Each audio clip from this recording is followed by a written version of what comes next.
Hi everybody, I'm back to read another chapter of The Wizard of Oz. It will be chapter 10, The Guardian of the Gates. But before we do that, let's read a poem. Today's poem is called A Place of My Own. I like to have a place of my own, a place where I can be myself. When I want to think and play by myself, I like to have a place of my own.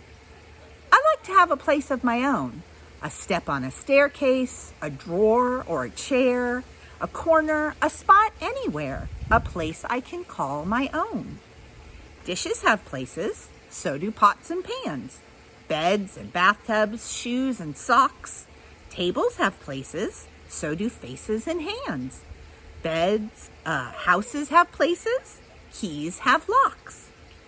I like to have a place of my own, a place where I can be myself. When I want to play and think by myself, I like to have a place of my own.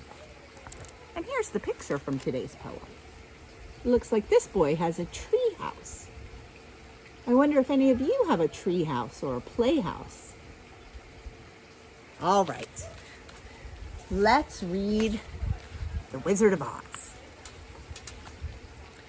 It was some time before the Cowardly Lion awakened, for he had lain among the poppies a long while, breathing in their fragrance. But when he did open his eyes and roll off the truck, he was very glad to find himself alive.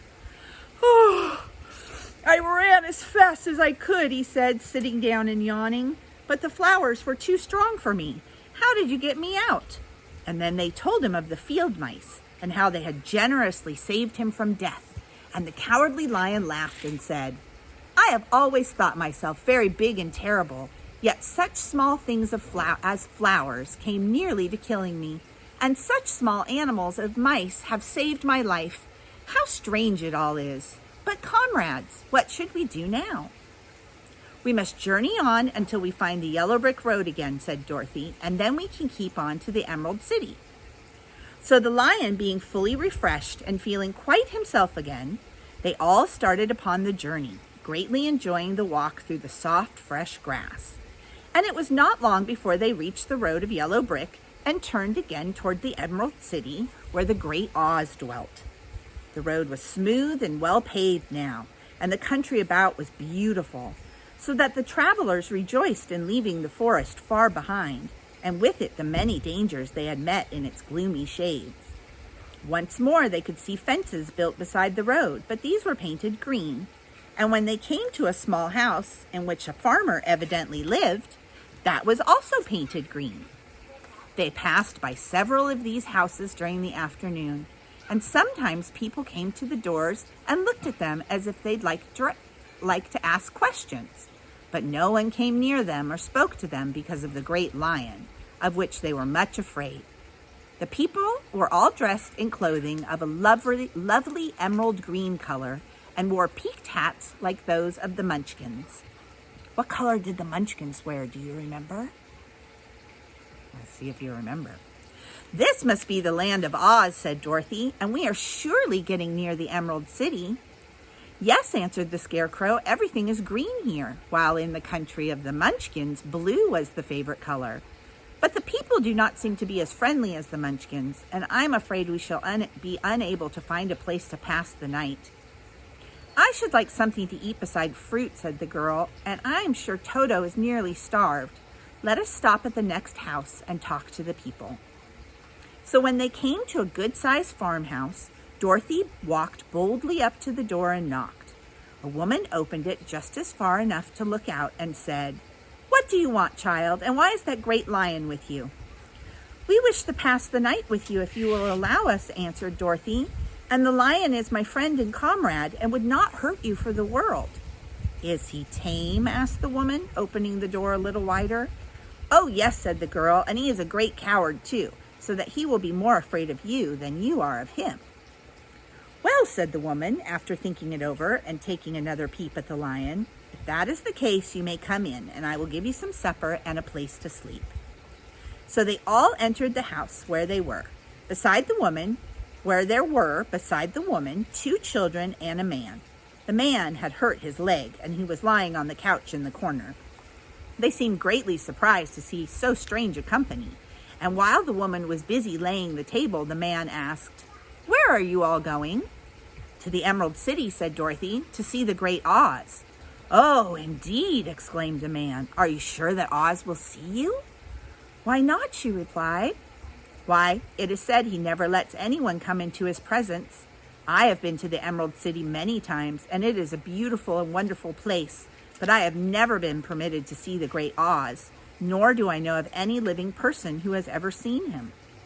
"Does he never go out?" said the Scarecrow. "Never. He sits day after day in the great throne room of his palace, and even those who wait upon him do not see him face to face."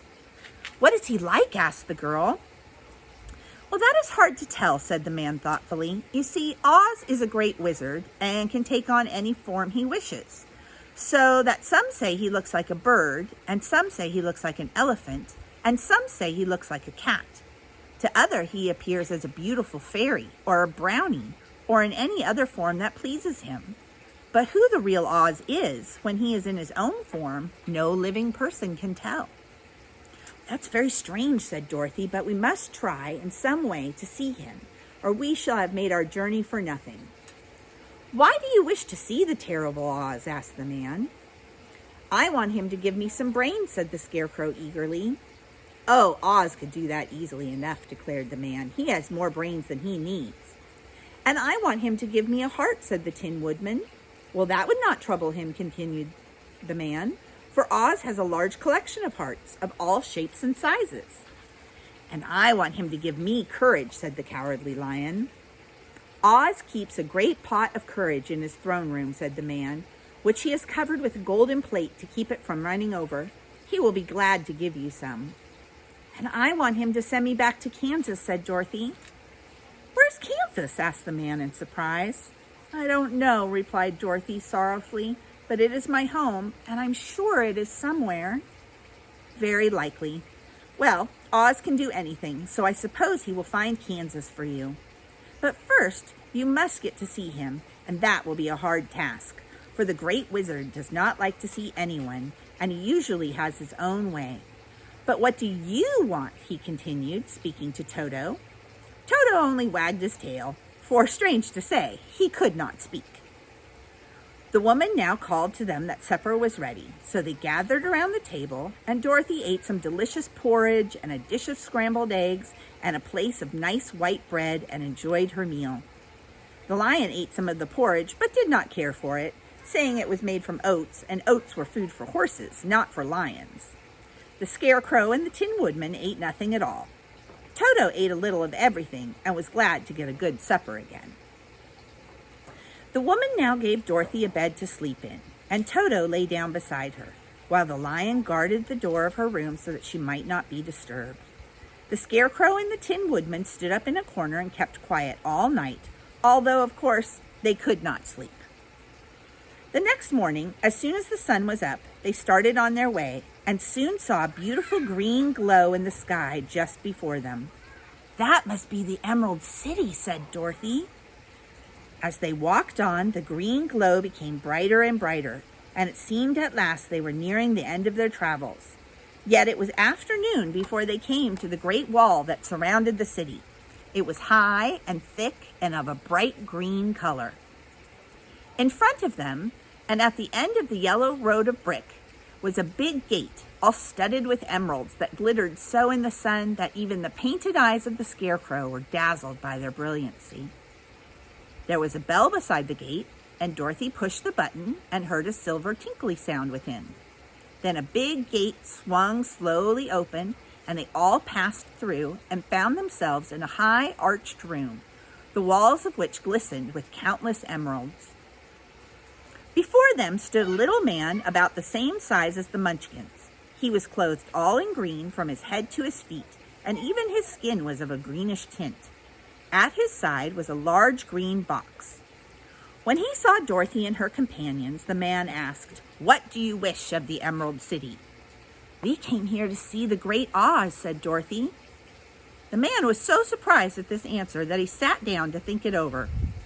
"It has been many years since anyone asked me to see Oz," he said, shaking his head in perplexity. He is powerful and terrible, and if you have come with an idle or foolish errand to bother the wise reflections of the great wizard, he might be angry and destroy you all in an instant." "But it is not a foolish errand, nor an idle one," replied the Scarecrow. "It is important, and we have been told that Oz is a good wizard." "So he is," said the Green Man, "and he rules the Emerald City wisely and well. But to those who are not honest, or who approach him from curiosity, he is most terrible, and few have ever dared ask to see his face. I am the guardian of the gates, and since you demand to see the great Oz, I must take you to his palace. But first you must put on the spectacles." "Why?" asked Dorothy.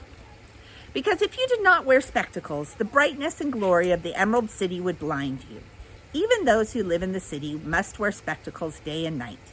They are all locked on, for Oz ordered it when the city was first built, and I have the only key that will unlock them." He opened the big box, and Dorothy saw that it was filled with spectacles of every size and shape. All of them had green glasses in them. The guardian of the gates found a pair that would just fit Dorothy and put them over her eyes. There were 2 golden bands fastened to them that passed around the back of her head, where they were locked together by a little key that was at the end of the chain the guardian of the gates wore around his neck. When they were on, Dorothy could not take them off had she wished, but of course she did not wish to be blinded by the glare of the Emerald City, so she said nothing. Then the Green Man fitted spectacles for the Scarecrow and the Tin Woodman and the Lion and even little Toto, and all were locked fast with the key. Then the guardian of the gates put on his own glasses and told them he was ready to show them to the palace. Taking a big golden key from a peg on the wall, he opened another gate, and they all followed him through the portal into the streets of the Emerald City. All right. Chapter 11 is tomorrow, and that is called The Wonderful Emerald City of Oz. So we're going to get to hear all about the city. I hope that you enjoyed today's chapter. I will talk to you later. Bye.